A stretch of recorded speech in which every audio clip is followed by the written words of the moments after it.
महाराज पूर्व प्रसंग में वर्णन किए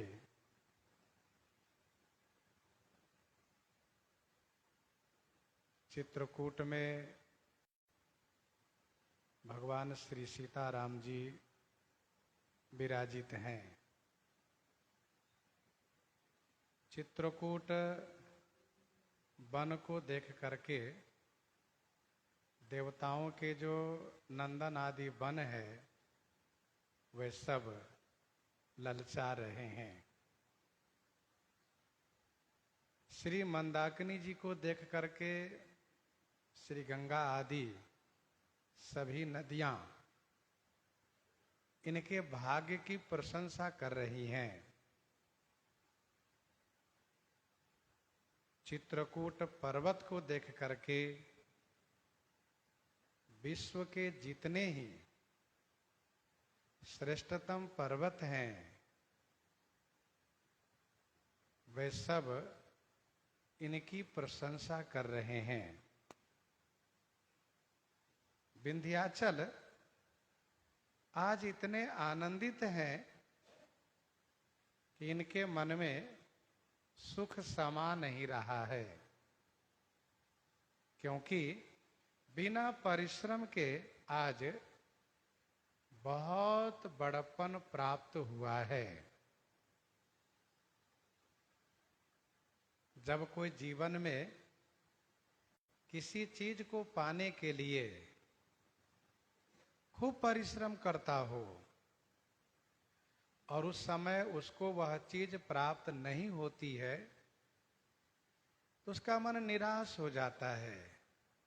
लेकिन वह भगवान के ऊपर सौंप करके और गुरुजनों के मार्ग को अनुसरण करते हैं, गुरुजनों की आज्ञा को पालन करते हैं, उनके बताए गए मार्ग पर चलते हैं, तो एक समय वह आता है कि उनको वह वस्तु यूं ही प्राप्त हो जाती है जिसको पाने के लिए उन्होंने कभी बहुत परिश्रम किया था। तो उन्हें कितनी खुशी होती होगी। वैसी ही खुशी विंध्याचल को हो रही है। एक समय वो था जो सुमेरु पर्वत के बराबर होने के लिए इन्होंने श्रम किया था पर सफल नहीं हुए थे। परंतु इन्होंने गुरु जी की आज्ञा मान ली तो परिणाम ये हुआ कि आज सुमेरु पर्वत भी इनके भाग्य की बड़ाई करते हैं।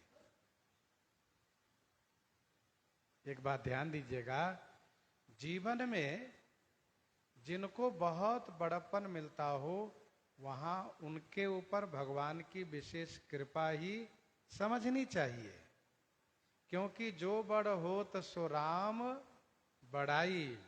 श्री राम जी के बड़ाई देने से ही कोई बड़ा व बड़प्पन वाला होता है। और जहां श्री राम जी स्वयं विराजित हुए हैं, महर्षि श्री वाल्मीकि जी के उस वाक्य को चरितार्थ कर रहे हैं कि राम देहु गौरव गिरि बरहु, इसलिए आज विंध्याचल बड़े ही आनंदित हैं।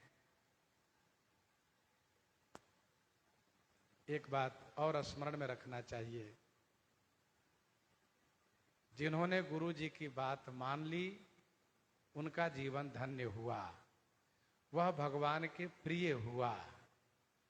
और गुरु जी की बात पर जिनको विश्वास नहीं हुआ उनको फिर जागने की बात तो दूर रही, स्वप्न में भी सिद्धि की प्राप्ति नहीं हो सकती। गुरु के वचन प्रतीति न जेहि और सपने हो सुगम न सुख सिद्धि तेहि। विंध्याचल ने अपने गुरु जी की बात मान ली। इनके गुरु जी महाराज श्री अगस्त जी महाराज हैं और गुरु जी की बात मान करके सुमेरु से बराबरी करने की जो इच्छा थी उस इच्छा को इन्होंने त्याग दिया और ये लेट गए, लेटे ही रह गए। तो आज इनके भाग्य की बड़ाई सभी पर्वत कर रहे हैं। विंध्याचल पर्वत में जो पत्थर है वह अस्तरमय है, खड़ा नहीं है, गिरा हुआ है। तो आज बड़े ही आनंदित है विंध्याचल। बात ये चली है कि गुरु जी की बात मानने वाले पर भगवान विशेष कृपा करते हैं। इस संदर्भ में एक कथा आप सुनिए, जो भक्तमालकार ने 115 कवित्त में श्री पाद पद्म जी की कथा प्रस्तुत की है, श्री पाद पद्म जी की कथा गाई है। श्री पाद पद्म जी महाराज बड़े ही गुरुनिष्ठ शिष्य थे। गुरु जी के प्रति इनकी अपार श्रद्धा थी। एक दिन गुरु जी कहीं बाहर जाने लगे तो शिष्य पाद पद्म ने कहा, गुरु जी मैं भी आपके साथ चलूंगा। गुरु जी ने कहा, नहीं बचवा, और तुम चले जाओगे हम भी चले जाएंगे तो आश्रम में रहने वाले संत भगवान ये सोचेंगे कि गुरु चेला दोनों चले गए तो हम लोग काहे के लिए रहे, हम लोग भी जा रहे हैं। भाई संत लोग आश्रम में तब रहते हैं जब आश्रम के महंत या उनके विशेष शिष्य कोई हो, वो वहां पर रहें तो संतों के मन में बड़ा उत्साह रहता है कि चलो बड़े महाराज जी ना सही, छोटे महाराज जी तो हैं, और बड़े महाराज जी छोटे महाराज जी दोनों चले जाएं, पुजारी महंत दोनों चले जाएं तो फिर अच्छा नहीं लगता है।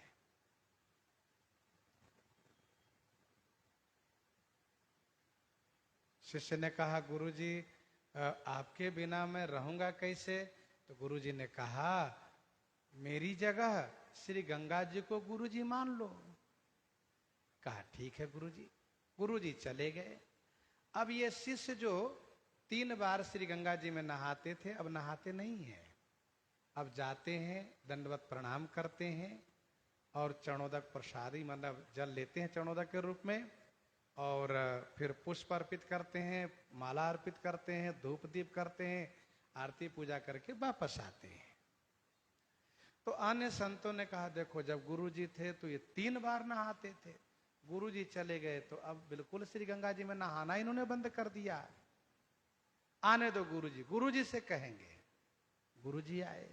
गुरुजी से सभी संतों ने इस बात की शिकायत की। तो गुरुजी अब यदि कुछ कहते हैं तो संत लोग ये सोचेंगे तो ये तो अपने चेले का पक्ष लेते हैं, अपने चेले का बचाव कर रहे हैं। तो गुरुजी ने कहा, अच्छा ठीक है, हम समय से इसको समझा देंगे। कहा ठीक है। दूसरे दिन गुरुजी ने कहा, अब मेरी इच्छा है कि आप सब चले गंगा जी नहाने के लिए। तो सबसे कहा तो सब तैयार हो गए, वो चेला भी तैयार हो गया, सब लोग चले गए गंगा जी नहाने के लिए चल दिए। श्री गंगा जी के तट पर पहुंचे, ये हुआ कि गुरु जी पहले नहा ले फिर हम लोग नहाएंगे। तो गुरु जी महाराज गंगा में प्रवेश किए, कमर भर जल में गए तो उसी शिष्य से कहा, बचवा मेरा गमछा वहीं रह गया है, गमछा ला के दे दो। अब चेला बड़े धर्म संकट में पड़ा। गंगा जी भी गुरुजी, दोनों गुरुजी।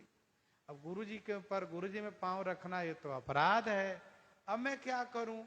ऐसा सोच रहे थे कि इसी बीच गुरुजी से और किनारे तक, गुरुजी से और इस किनारे तक, तट तक, घाट तक कमल के पत्ते प्रकट हो गए पूरा ही न। और गंगा जी ने प्रकट होकर कहा, बच्चा तुम इसी पत्ते पर चल करके आओ और गुरुजी को गमछा दे दो। फिर तो वे शिष्य गमछा लिए और जाकर गुरुजी को दिए, वापस आए। तब सभी संतों की आंखें खुली कि भाई राज की बात तो कुछ और है। गुरुजी ने कहा, संत भगवान हमने इसीलिए आपको नहीं कहा करके इसका समाधान किया जो आप लोगों ने कहा था कि आपके चेला नहाते नहीं गंगा जी, क्योंकि मेरे कहने से उन्होंने गंगा जी को गुरुजी मान लिया है, इसीलिए गंगा जी में ये पांव रखना बंद कर दिए हैं।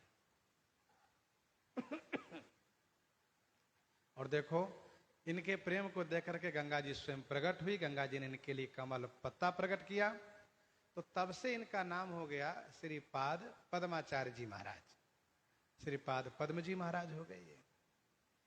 तो कहने का भाव यह है कि गुरु जी के वचन पर विश्वास रखना ये भगवान को प्रसन्न करने का सबसे बढ़िया सुंदर तरीका है। गुरु जी योग्यता देखते हैं कि भजन करेगा कि संत सेवा करेगा कि ठाकुर सेवा करेगा। तो गुरु जी उस योग्यता को देख करके अपने शिष्य को कहते तुम साधु सेवा करो, ठाकुर जी की सेवा करो, संतों की सेवा करो, ये बताते हैं। और जो उस आज्ञा को पालन करता है उस पर भगवान प्रसन्न हो जाते हैं। श्री सबरी जी का यही भजन था। गुरु जी ने उनसे कहा था बेटी तुम यहीं रहना, भगवान तुमको दर्शन देंगे। भगवान का स्वागत करना, उनकी आरती पूजा करना, उनके चरणों में वंदन प्रणाम करना। तो श्री सबरी जी इसी मंत्र को संजोई हुई और ये नित्य प्रतीक्षा करने लगी। और जैसे श्री राम जी आए तो सबरी देखी राम गृह आए, सबरी देखी राम गृह आए, मुनि के वचन समुझी जिये भाए, मुनि के वचन समुझी जिये भाए। तो आज विंध्याचल को बड़ी खुशी है, अपार आनंद है, क्योंकि आज बिना परिश्रम के बड़प्पन प्राप्त हुआ है। और इसका कारण है गुरु जी की कृपा, गुरु जी की आज्ञा मानी है विंध्याचल ने। जब ये प्रसंग गुरु जी की बात आती है तो मुझे भी एक बात याद आ जाती है। मैं जब रामायण पढ़ रहा था तो तीर्थराज प्रयाग में कुंभ का समय आ गया। सब संत भगवान कुंभ की ओर जाने लगे, प्रयाग की ओर जाने लगे कुंभ में नहाने के लिए। हमारे कई गुरु भाई कहने लगे तुम भी चलो, जो पढ़ने वाले थे। तो हमने कहा हम भी चलेंगे, लेकिन देखो भाई जब तक गुरु जी कहेंगे ना मैं नहीं जाऊंगा। तो मैंने गुरु जी से कहा यदि आज्ञा हो तो मैं भी जाकर के कुंभ स्नान कर आऊं। तो पहले तो उन्होंने कहा कि जाओ जाओ, सब जा रहे तुम भी जाओ। अच्छा, गुरु जी महाराज विशुद्ध अयोध्यावासी थे, अयोध्या छोड़ के कहीं जाते नहीं थे। इसलिए मैंने कहा कि विशुद्ध है, वो कहीं नहीं जाते थे। चाहे कोई भी बात हो, अयोध्या में निवास करना, कथा नित्य कहना। तो मैंने कहा गुरुजी आप खुश होकर के कहेंगे तभी मैं जाऊंगा, नहीं तो कोई जरूरत नहीं जाना। उन्होंने कहा कि रामायणी बनना हो तो मत जाओ। तो फिर मेरे मन में बात आई कि कुंभ तो फिर आएगा, 6 वर्ष में अर्ध कुंभ होता है, 12 साल में महाकुंभ होता है। कुंभ का तो आयोजन होता रहेगा, लेकिन रामायण का अध्ययन तो बंद हो जाएगा। और उस समय में बड़ी निष्ठा थी कि नहीं, एक दिन भी कथा नहीं छोड़ना, चाहे बुखार कितना भी रहे, कथा नहीं छोड़ना है। छावनी के माध्यम से नंदीग्राम में श्री भरतलाल जी की प्रतिष्ठा उत्सव हुआ और उस समय सब छावनी के संत महात्मा गए, गाड़ी आई थी, सब लोग गए। तो मैंने सोचा कि मैं बस में नहीं जाऊंगा, अपनी साइकिल लेके जाऊंगा। क्यों? कथा सुनने के लिए चला आऊंगा। तो गुरुजी से हमने कहा कि सब जा रहे हैं, अब छावनी जा रहे हैं, तो मना तो करेंगे नहीं गुरुजी। मैंने कहा ठीक है जाओ। तो हमने कहा गुरुजी मैं कथा के समय जरूर आ जाऊंगा। और मैं वहां पहुंचा और एक उमंग उत्साह, वहां उस प्रतिष्ठा महोत्सव का आनंद भी लिया। और काफी भीड़ थी, बहुत लोग आए थे। और इसके बाद फिर जैसे 3 बजा साइकिल चलाना शुरू किया, वापस आ गए। तो मेरे मन में एक बात थी कि गुरुजी जो कह रहे हैं उनकी बात माननी चाहिए। तो वो योग्यता तो नहीं थी और उनकी कृपा ने यहां तक पहुंचाया। मात्र केवल कारण यही है कि उनकी बात को मानने में मेरी श्रद्धा थी, इच्छा थी। तो कहने का अभिप्राय यह है कि गुरु जी जो कहते हैं, माता पिता जो कहते हैं, वो हित के लिए ही कहते हैं। गुरु पितु मातु स्वामी हित बानी, बिनहि विचार करिए शुभ जानी। गुरु पितु मातु स्वामी सिख पाले। तो एक निष्ठा होनी चाहिए, क्योंकि वे जो कुछ कहते हैं हमारे हित के लिए कहते हैं। उनका कोई व्यक्तिगत स्वार्थ नहीं होता है। तो आज विंध्याचल बड़े आनंदित हैं। प्रसंग में आगे बढ़े हम लोग। चित्रकूट के विहंग मृग, बेली बिटप तृण जाति,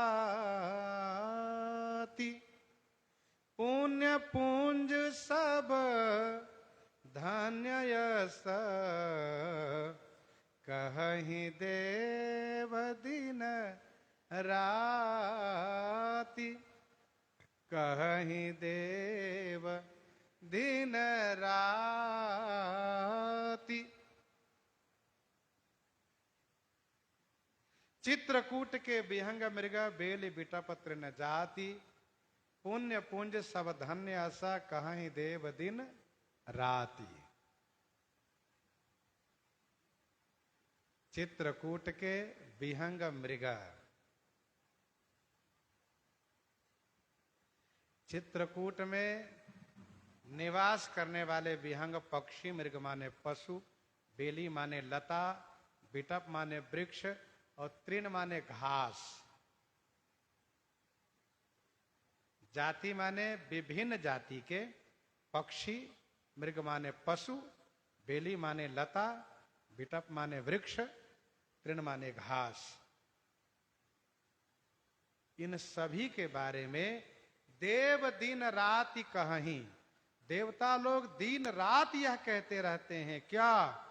अरे भैया, चित्रकूट में निवास करने वाले ये सभी पुण्य पुंज हैं और धन्य हैं। पुण्य पुंज सब धन्य स, कहीं देव दिन रात।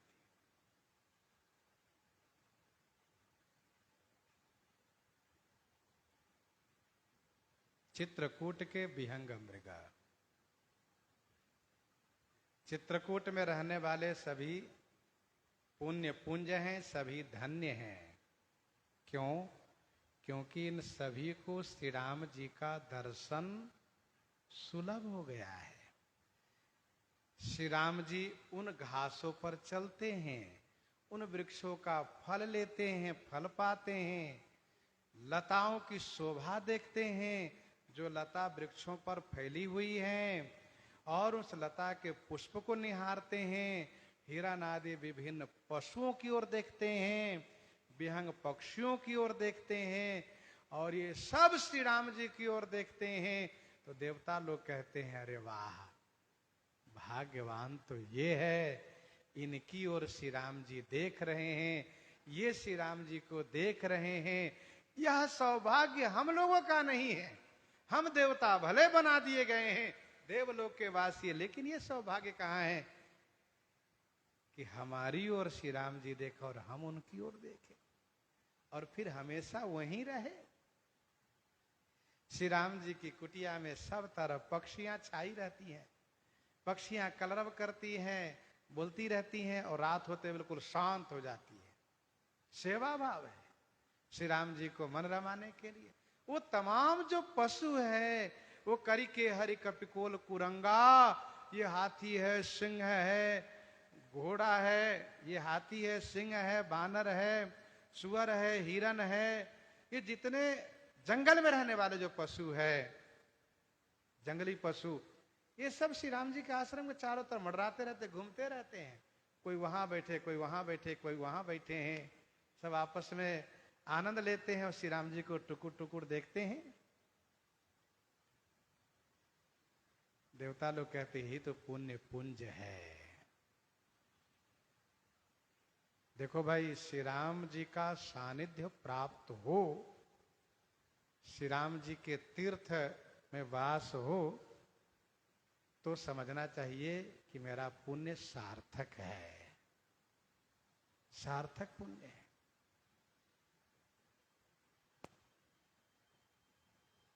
सांसारिक सुख भोग प्राप्त हो, वो पुण्य सार्थक नहीं है, वो पुण्य तो क्षीण हो रहा है। जो कमाई आपने की है उसके अनुसार सुख भोग सुख मिल रहा है, पुण्य समाप्त होगा, सुख भोग समाप्त हो जाएगा। पुण्य पुंज सब धन्य अस, कहीं देव दिन राति।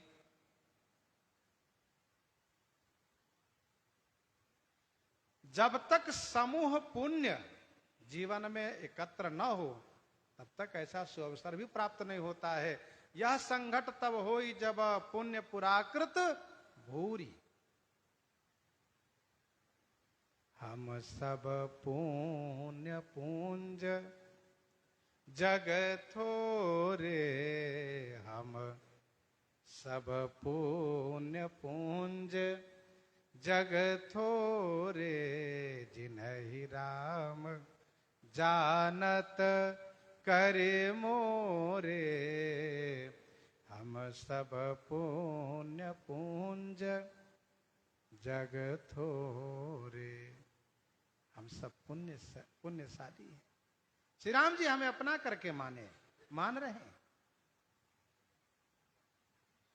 ध्रुव जी ने सरकार से पूछा कि आप बहुत जल्दी मिल गए, हमें सुना है कि आप मिलने में कई जन्मों लगवा देते हैं।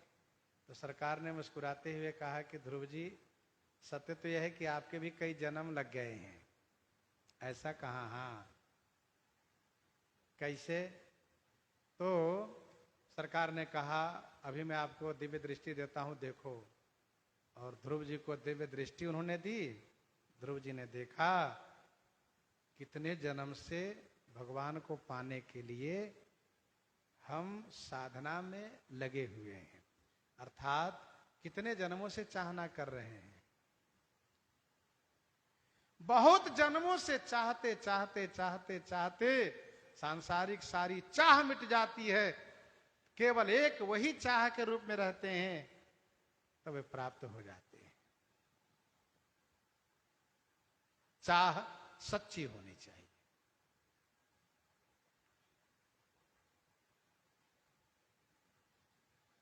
विनय पत्रिका 106 पद में गोस्वामी जी महाराज कहते हैं, महाराज राम आदर्यो, महाराज राम आदर्यो धन्य सोई। महाराजा धीराज श्री राम जी जिनको आदर दे दें, जिनको स्वीकार कर लें, अपना ले, वही धन्य है। दोहावली 532 में गोस्वामी जी ने कहा कि बड़े गहे ते होत बड़, जिमि बावन कर दंड। श्री प्रभु जी के संगते बढ़ी गयो अखिल ब्रह्मांड। बड़े के साथ होने से बड़ापन तो मिलता ही है। श्री बावन भगवान के हाथ के डंडा भी बड़ा हो गया कब, जब बावन भगवान बढ़ने लगे थे।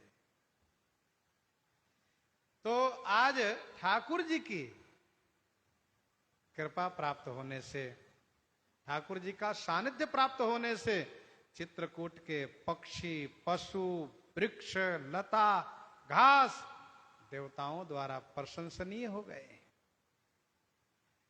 नयनवंत रघु बरहि बिलो की, पाए जन्म फल होहि बिसो की।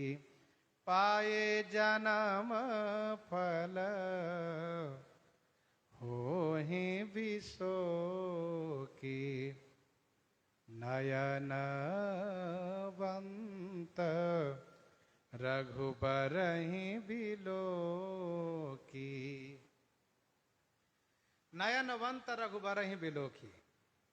नयनवंत माने नेत्र वाले जितने हैं, आंख वाले जितने हैं, रघुबरहि बिलो की, श्री राम जी को देख करके जन्म फल पाई बिसो की होहि। जन्म फल प्राप्त करके विशोकी हो जा रहे हैं। विशोकी माने शोक से रहित हो जा रहे हैं। आंख वाले श्री राम जी को देखते हैं और जिन्हें आंख नहीं है श्री राम जी उनको देख दे रहे हैं। जड़ चेतन मग जीव घनेरे और जे चितये प्रभु जिन्ह प्रभु हेरे। देखो राम जी से मिलने के लिए नेत्रहीन भी तरसते हैं। उनका एक सुंदर विचार रहता, हम नहीं देखते हैं, वे तो देखते हैं। हम नहीं देख पाएंगे, वे देख लेंगे, मेरा जीवन धन्य हो जाएगा।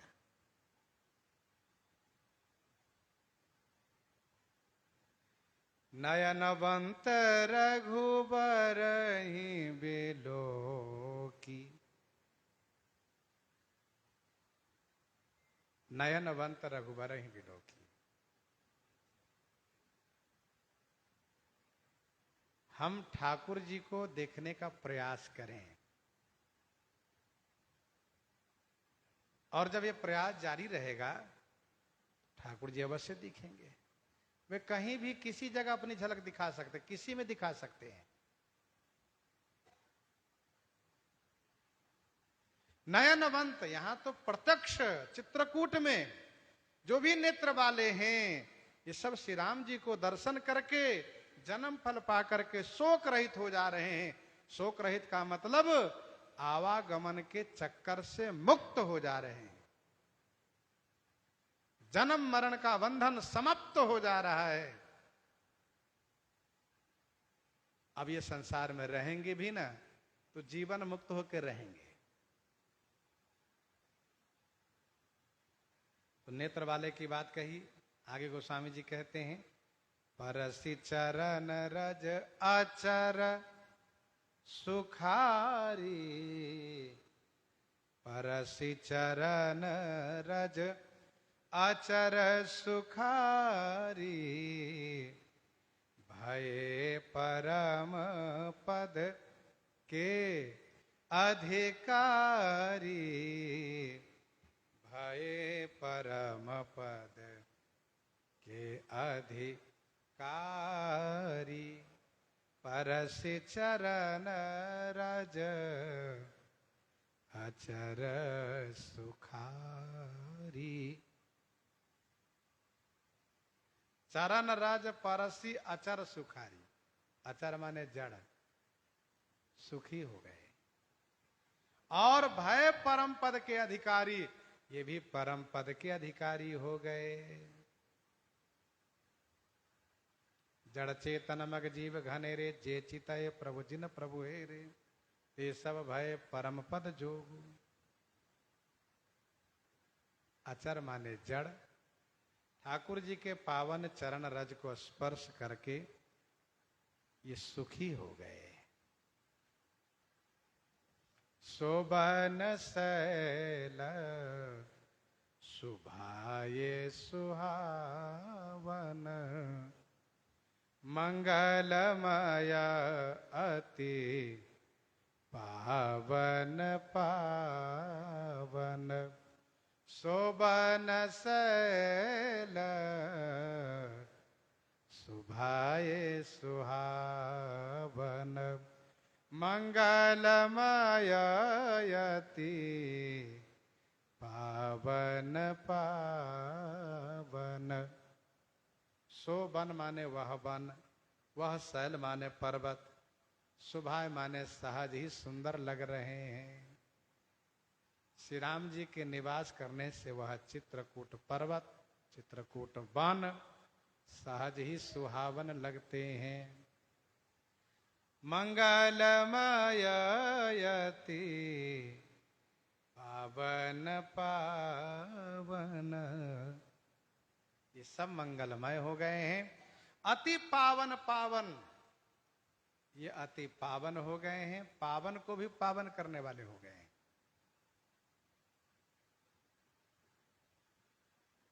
पावन को भी पावन करने वाले हो गए।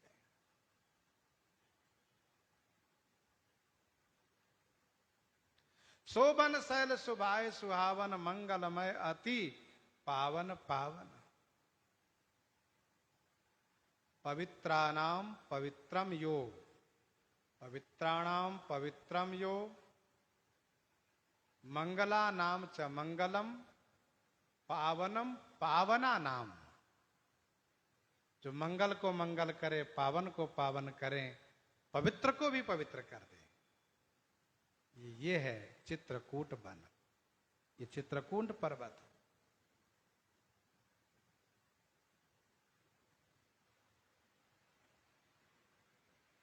शोभन शैल सुभाय सुहावन, मंगलमय अति पावन पावन। यहां तीन बात कही जा रही है, सुहावन, मंगलमय और पावन। भगवान श्री राम जी के चारों सुहावन है, चारों मंगलमय है, चारों पावन है, चारों सुहावन है, नाम सुहावन है। तब देखी मुद्रिका मनोहर, राम नाम अंकितयति सुंदर। रूप रूप सुंदर है, कहु नाथ सुंदर दो बालक, मुनिकुल तिलक की नृपकुल पालक। रूप सुंदर है, लीला सुंदर है। सावधान मन करि पुनि शंकर, लागे कहन कथा अति सुंदर। लीला सुंदर है, धाम सुंदर है। पहुंचे दूत रामपुर, पावन हर से नगर बिलोकी, सुहावन हर से नगर बिलोकी, सुहावन। और चारों मंगल भी हैं, मंगल भवनय मंगल हारी, उमा सहित जेहि जपत पुरारी। नाम रूप मंगल है, मंगल भवन अमंगल हारी, द्रवौ सुदशरथ अजेर बिहारी। लीला मंगलमय है, राम कथा जग मंगल करनी, मंगल करनी कलिमल हरनी, तुलसी कथा रघुनाथ की। और धाम मंगलमय है, सब विधि पूरी मनोहर जानी, सकल सिद्धि प्रद मंगल खानी, सकल सिद्धि प्रद मंगल खानी। चारों में से किसी का भी आश्रय आप ले लीजिए, मंगल ही मंगल हो जाएगा। चारों पावन हैं, नाम पावन है। यही महरघुपति नाम उदारा, अति पावन पुराण श्रुति सारा। रूप रूप पावन है, पर सत पद पावन, शोक नसावन, प्रगट भई तप पुंज सही, प्रगट भई तप पुंज सही। लीला लीला पावन है, अब प्रभु चरित सुनहु अति पावन, अब प्रभु चरित सुनहु अति पावन करत जे बन सुर नर मुनि भावन। धाम पावन है, बंदो अवधपुरी अति पावनी। सरजो सरिकली कलुष न सावनी। सरजो सरिकली कलुष न सावनी। पावन ही पावन है। चित्रकूट श्री राम जी के रहने से शोभन शैल सुभाय सुहावन मंगलमय अति पावन पावन। महिमा कहिए कवन विधिता सु सुख सागर जहाँ किन्ह निवासु। महिमा कहिए कवन विधितासु सुख सागर जहाँ किन्ह निवासु। तासु महिमा कवन विधि कहिए। तासु महिमा मानो उस चित्रकूट की महिमा को कवन विधि माने किस प्रकार से कहें। सुख सागर जहाँ किन्ह निवासु। सुख के सागर श्री राम जी जहां निवास किए। भाई उस वन की महिमा को कौन कह सकता है, किस प्रकार से कहा जा सकता है। सुख के सागर भगवान श्री रामभद्र जो वहां पर निवास किए हैं। श्री राम जी सुख के सागर हैं। जो आनंद सिंधु सुख राशि करते त्रैलोक सुपासी। करते त्रैलोक सुपासी। सुख सागर जा किन्ह निवासु।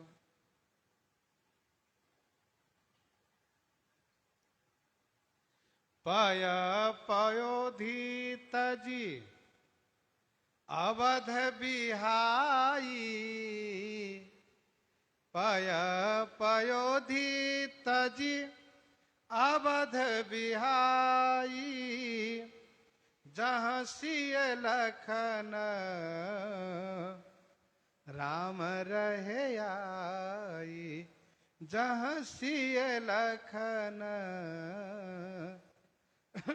राम रहे आई।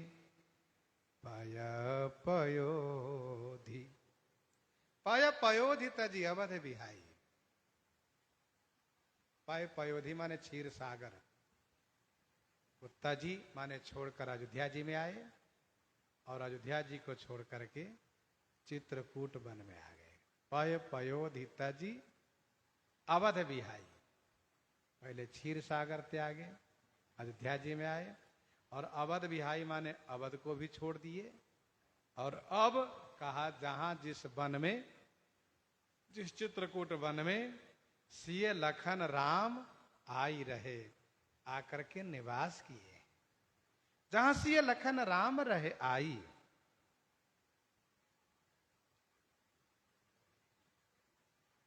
ध्यान दीजिएगा, गोस्वामी तुलसीदास जी महाराज श्रीमद् रामचरितमानस में मुख्य रूप से कथा गा रहे हैं। त्रिपाद विभूति नायक नित्य साकेत में रहने वाले शाश्वत द्विभुजधारी श्री राम जी का मंगलमय चरित। लेकिन प्रसंग प्रसंग में ये भी संकेत करते जाते हैं कि कल्प भेद से क्षीर सागर निवासी भगवान श्री नारायण लक्ष्मी जी और शेष जी के साथ वैकुंठाधिपति भगवान विष्णु लक्ष्मी जी के साथ, शेष जी के साथ श्री राम जी के अवतार, श्री राम जी के रूप में अवतरित होते हैं। जब भगवान नारायण, भगवान विष्णु श्री राम जी का रूप धारण करते हैं तो वे चतुर्भुज से द्विभुज होते हैं।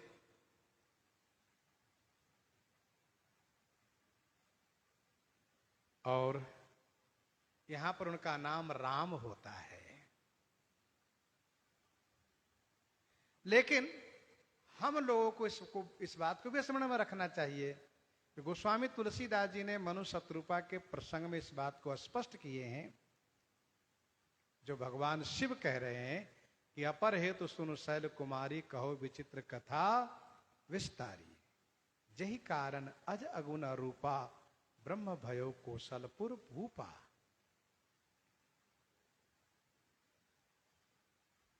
जब वे मनु शत्रुपा श्री दशरथ जी के रूप में होते हैं तो श्री राम जी, जिनका शाश्वत नाम राम है, शाश्वत जिनका द्विभुज ही स्वरूप है, मानवाकार स्वरूप है, वही श्री राम जी अवतार लेते हैं, अर्थात आते हैं। भगवान विष्णु जब राम रूप में आते तो उनका यहां नाम रूप दोनों बदलता है। विष्णु से राम होते हैं, चतुर्भुज से द्विभुज होते हैं। लीला पूरा करके फिर वे अपने स्वरूप में स्थापित हो जाते हैं। लेकिन हमारे राम जी आते हैं तब भी राम रूप में, वहां भी राम रूप में ही रहते हैं।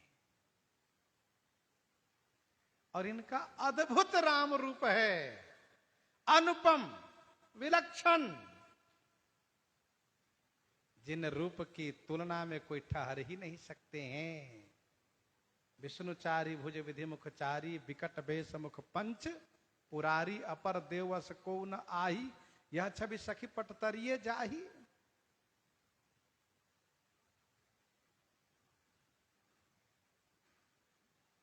उपासना की दृष्टि से हम विशुद्ध श्री राम जी के उपासक हैं, तो हमें नित्य धाम में भी श्री राम जी ही प्राप्त होने चाहिए। भाई श्री कृष्ण भगवान के उपासक चाहते हैं कि हमारे नित्य धाम में श्री कृष्ण भगवान मिले। भगवान विष्णु जी के उपासक चाहते हैं कि हमारे विष्णु जी मिले। श्री नरसिंह भगवान के उपासक चाहते हैं कि हमारे नरसिंह जी मिले। हमारे राम जी मिलते हैं, राम उपासक के। एक संत जी तो बड़ी अच्छी बात कहते हैं कि देखो सारा संसार श्री राम जी पर गया है। कैसे? जैसे किसी बालक का जन्म होता है तो देख करके उस बालक को देखते ही कहते देखो हो देखो ये अपने बाप पर गया है, इनकी नाक देखो, हाँ ठोड़ी देखो, बिल्कुल बाप जैसा है, पिताजी जैसा है। कहने का मतलब क्या है? अपने बाप का बेटा है, ये कहने का मतलब होता है। वैसे ही संसार में सब श्री राम जी पर गया है। कहिए कैसे?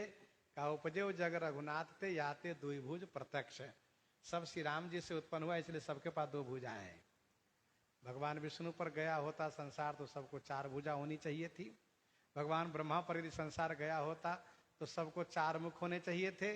और यदि भगवान शिव पर संसार गया होता तो सबको पांच मुख होने चाहिए थे। तो सो न हो करके सबके पास एक सिर है, दो भुजा है। अपवाद रूप में कहीं किसी कुछ हो जाए बात अलग है।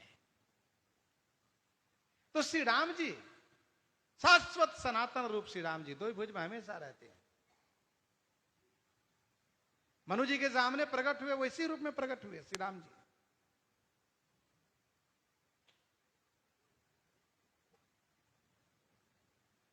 तो ध्यान दीजिएगा, श्रीमद् रामचरितमानस में इस बात की पुष्टि की गई है, इस बात को प्रमाणित किया गया है कि भगवान विष्णु जी भी राम बनते हैं, श्री राम रूप में आते हैं।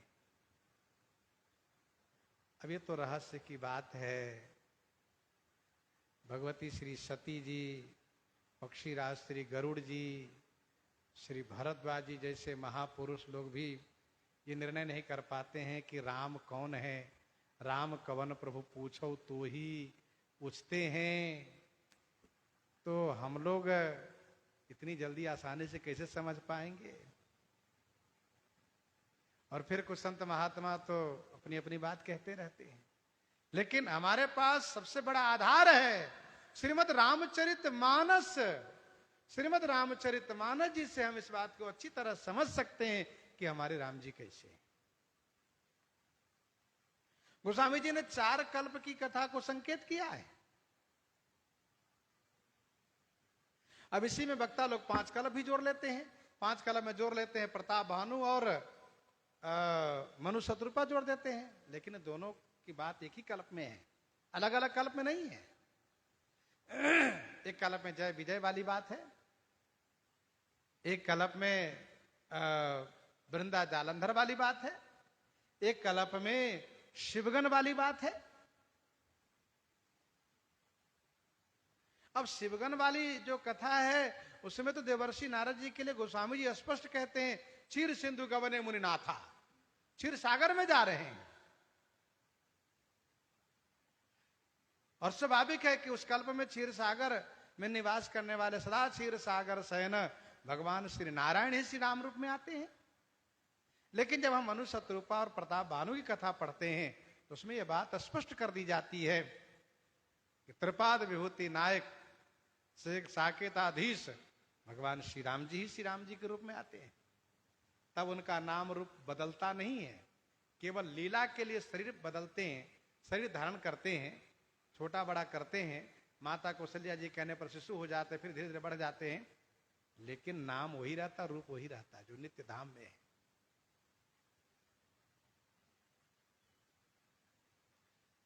तो क्षीर सागर छोड़ करके गोस्वामी जी यहां पर बड़ी अच्छी बात कह रहे हैं। देखो भाई, श्री गोस्वामी तुलसीदास जी महाराज भगवान श्री राम जी में, नारायण में, विष्णु जी में समभाव मानते हैं, कोई भेद दृष्टि नहीं मानते हैं। और उन्होंने 1-2 प्रमाण भी दिया है। कवितावली उत्तरकांड 9 पद में गोस्वामी जी ने लिखा कि नर नारी उघारी सभा मह होत।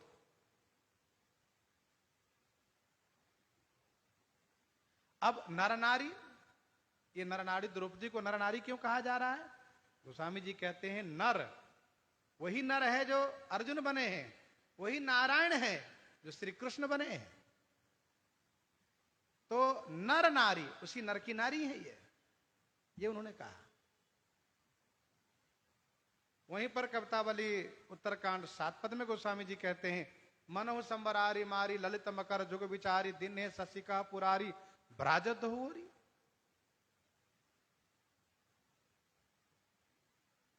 अब भगवान शिव ने प्रद्युम्न को नहीं मारा है, लेकिन अब गोस्वामी जी कह रहे हैं मनो संबरारी मारी ललित मकर जुग विचारी दिन है शशिका पुरारी भ्राजत होरी।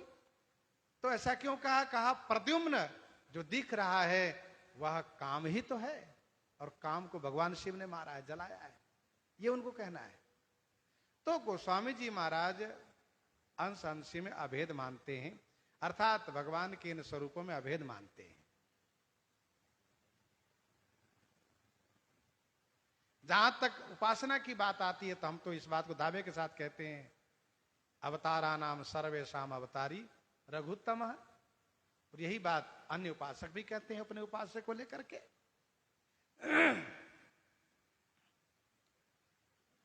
तो भगवान नारायण क्षीर सागर को छोड़ करके आए अयोध्या जी में, और अवध बिहाई अयोध्या जी को छोड़ करके आ गए हैं चित्रकूट में। इसीलिए कही न सकहीं सुख मां जसि कानन जौ सत सहस होहि सहसा नन। कही न सकहीं सुख मां जसि कानन जौ सत सहस होहि सहसा नन। कानन की जसी माने जैसी सुखमा है, सुखमा माने परम शोभा है, उसको यदि सत सहस सहसानन कहना चाहें तो भी नहीं कह सकते हैं। सत सहस माने 100,000, 1,00,000, सहस्रानन माने हजार मुख वाले शेष जी कहना चाहें तभी नहीं कह सकते। कही न सकही सुख जसि कानन। उस कानन माने वन की जो परम शोभा है उसको लाखों शेष नहीं कह सकते। एक शेष के पास हजार मुख है, लाखों शेष एकत्र हो जाएंगे फिर भी नहीं कह पाएंगे। ऐसी अद्भुत परम शोभा है।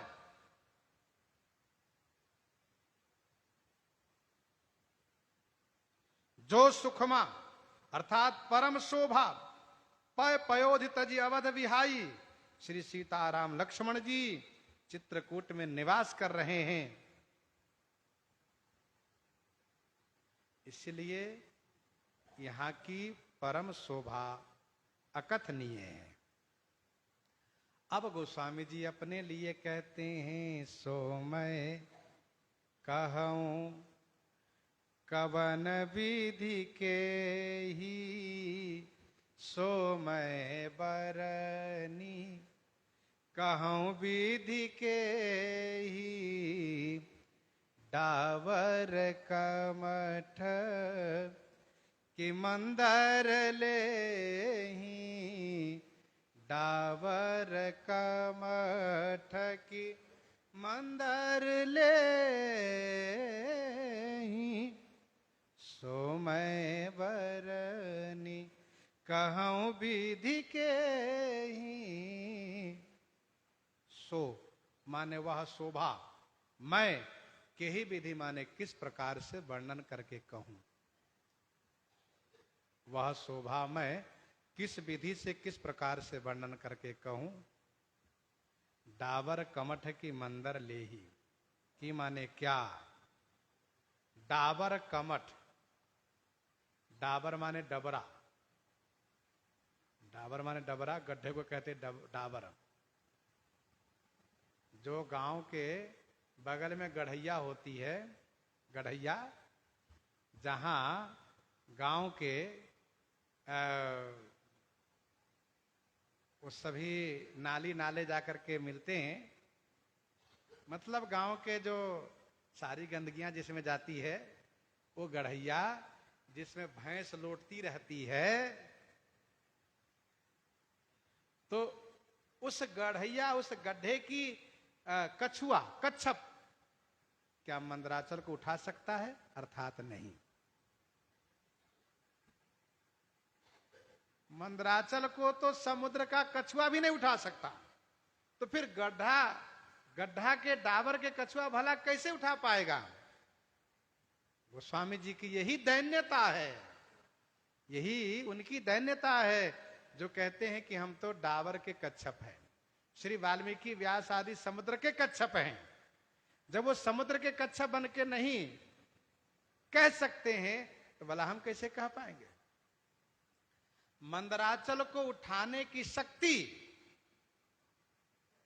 उसी कछुआ में थी जो कछुआ रूप में भगवान थे। बाकी चाहे सागर के कछुआ हो चाहे कहीं के कछुआ हो, मंदराचल को नहीं उठा सकते। सो मैं बरनी कहूं विधि के ही। सो माने वह मैं कवन विधि माने किस प्रकार से वर्णन करूं। जहां शेष जी हार मानते हैं, शारद जी हार मानती हैं, आगम निगम पुराण हार मानते हैं, फिर हम कैसे कहें? यह है चित्रकूट वन की अद्भुत शोभा, अनुपम शोभा, अकथनीय अवर्णनीय शोभा। अब आगे कहते हैं कि सेवहि लखन करम मन बानी, सेवहि लखन करम मन बानी, जाए न शील स्नेह बखानी, जाए न शील स्नेह बखानी, सेवहि लखन करम मन बानी। श्री लक्ष्मण जी कर्म मन बानी से श्री राम जी की सेवा करते हैं। कर्म मन वाणी से श्री लक्ष्मण जी सेवा करते हैं। श्री लक्ष्मण जी का शील स्नेह वर्णन नहीं किया जा सकता। जाए न शील स्नेह बखानी, इनका शील स्नेह वर्णन नहीं किया जा सकता।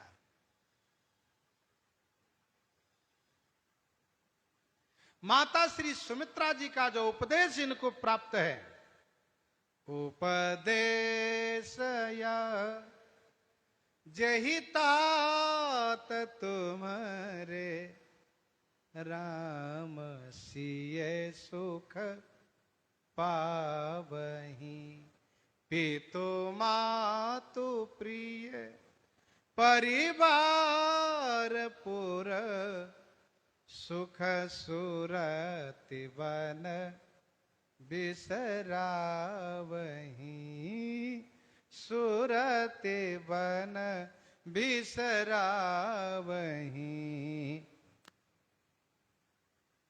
श्री लक्ष्मण जी कर्म से, मन से, वाणी से श्री सीताराम जी की सेवा कर रहे हैं। नेत्र में शील है, बड़े शील और स्नेह के साथ सेवा कर रहे हैं। और श्री सीताराम जी की इन पर कैसी कृपा रहती है, श्री सीताराम जी का इन पर कैसा स्नेह रहता है। मानसकार कहते हैं, छेन छेन लखी सिय राम पद, जानी आप पर नेह, करत न सपने हूँ लखन चित, बंधु मातु पितु गेह, बंधु मातु पितु गेह। छिन छिन लखी सिय राम पद, जानी आप पर नेह। छिन छिन माने प्रतिपल, छिन छिन माने प्रतिपल, क्षण क्षण में सिय राम पद लखी, श्री सीताराम जी के चरण, श्री सीताराम जी के चरण कमल का दर्शन करते रहते हैं। श्री लक्ष्मण जी पल पल में, क्षण क्षण में श्री सीताराम जी के चरण कमल को दर्शन करते रहते हैं। और जानी आप पर नेह, अपने ऊपर श्री सीताराम जी का स्नेह जान करके श्री लक्ष्मण जी बंधु मातु पितु गेह के प्रति अपना चित्त सपने हूं न करत। भैया शत्रुघ्न, माता सुमित्रा, पिताजी गेह माने घर, गृहिणी जो उर्मिला जी हैं, इनकी ओर चित्त स्वप्न में भी नहीं करते हैं। अर्थात श्री लक्ष्मण जी को स्वप्न में भी कभी ये याद नहीं आते हैं।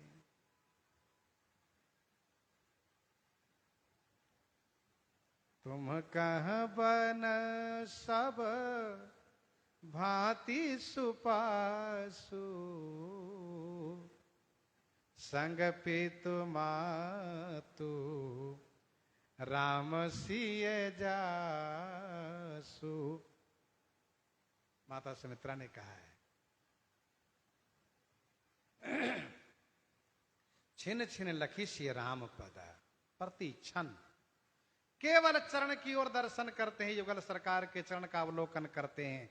और इसीलिए श्री सीता जी के हरण के बाद जब सरकार सुग्रीव के द्वारा किशोरी जी का आभूषण प्राप्त करते हैं और श्री लक्ष्मण जी को दिखाकर पूछते हैं, भैया लक्ष्मण आप बताइए कि ये आभूषण श्री सीता जी का ही है ना?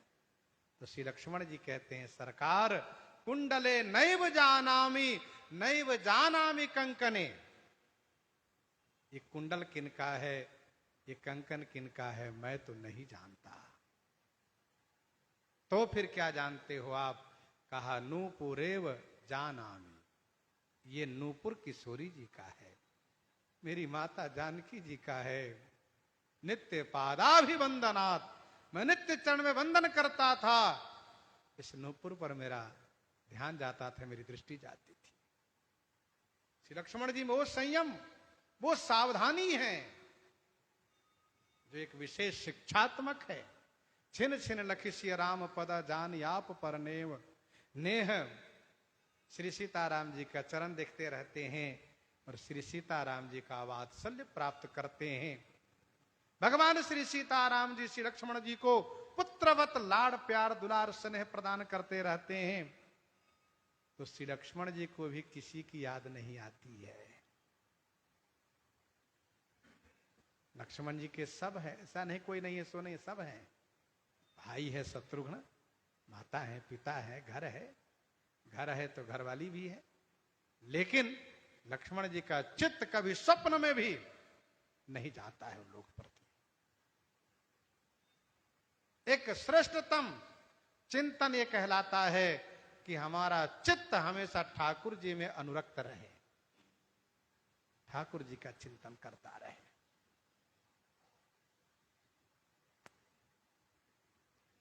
श्री लक्ष्मण जी बड़े आनंदित हैं। गोस्वामी जी आगे किशोरी जी का आनंद वर्णन कर रहे हैं, सो आगे श्रवण करेंगे।